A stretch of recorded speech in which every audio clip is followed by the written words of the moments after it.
sumunod ka. OMG, dito ba nakatago yung kayamanan ni Lola? Like, mga ginto, alahas, or something? I can't breathe!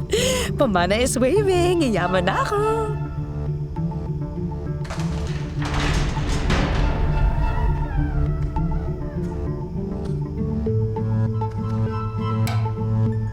Pumasok ka, Carmela. Huwag kang mahiya sa sarili mong tahanan.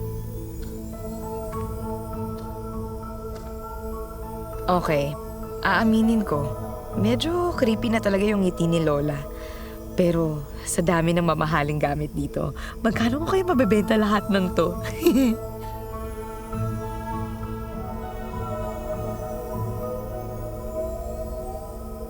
Lola, bakit niyo po ako dinala dito?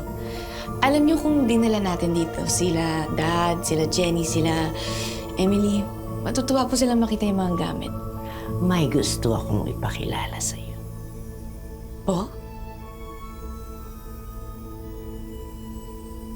Ipapakilala? So, walang kayamanan? Gosh, may tinatago ba si Lola na ermitanyo na gusto niyang kaibiganin ko?